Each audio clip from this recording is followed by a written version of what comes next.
তো আমরা ফেসবুক খুলে নিয়েছি। এখান থেকে আমরা চলে যাব এইখানে যে প্রোফাইলটা আছে এখানে চলে আসব। এখান থেকে আমরা চলে আসব সাপোর্টে। সাপোর্টে আসার পর এই সাপোর্ট ইনবক্স যে লেখা আছে এখানে ক্লিক করে দেবো। এখানে আসলে এখানে অ্যালার্টসে যাব। অ্যালার্টসে গেলে আমাদের কী সমস্যা আছে সেগুলো দেখাবে। এই যে এখানে একটা সমস্যা আছে, এটাই আমরা ক্লিক করব। এখানে অ্যাড রেভিনিউ শেয়ারিংয়ের বলছে, অ্যাড রেভিনিউ শেয়ারিংয়ের প্রবলেম আছে বলছে। তো আমরা এটাকে কীভাবে সলভ করব এটা দেখে নিই। এখানে সি ডিটেলসে যাব, কি এখানে কী সমস্যা আছে এই দেখা আছে। তো আমরা এখানে কন্টিনিউ করে দেবো। এখানে লেখা আছে still revenue sharing from in-stream ads while sharing ad revenue with music rights owners stay eligible for ad revenue sharing by using the song clips amount of licensed music in your video।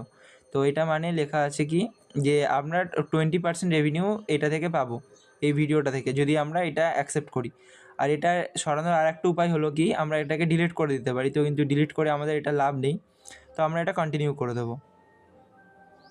তো আমরা এখানে লিখে দেবো accept revenue share করে দেবো। Remove করবো না, ডিসপিউটও করবো না, কারণ রিমুভ করলে ভিডিওটাই ডিলিট হয়ে যাবে। আর ডিসপিউট তো নেই, এটা ওদের দান আছে হয়তো কিছু। তো আমরা অ্যাকসেপ্ট রেভিনিউ শেয়ার করে দেবো। তারপর এখান থেকে আমরা কন্টিনিউ মেরে দেবো। এখানে লেখা আছে video will remain live with revenue sharing in place and your page profile and your ability to monetize will not be affected. মানে বলতে চাইছি কি এরা মনিটাইজেশনের কোনো এফেক্ট পড়বে না। এখানে এই যে লেখা আছে এখানে নট বি এফেক্টেড, মনিটাইজেশনে কোনো রকম এফেক্ট পড়বে না। তো আমরা এটা অ্যাকসেপ্ট করে নেবো। তো এই যে দেখিয়ে দিয়েছে এখানে you accepted the video update, ad revenue sharing will continue to be applied to your video. শুধু এই ভিডিওটার জন্যই অ্যাড রেভিনিউ শেয়ারিংটা অ্যাপ্লাই হয়ে থাকবে। তো আমরা এখান থেকে ক্লোজ করে দেবো। ক্লোজ করলে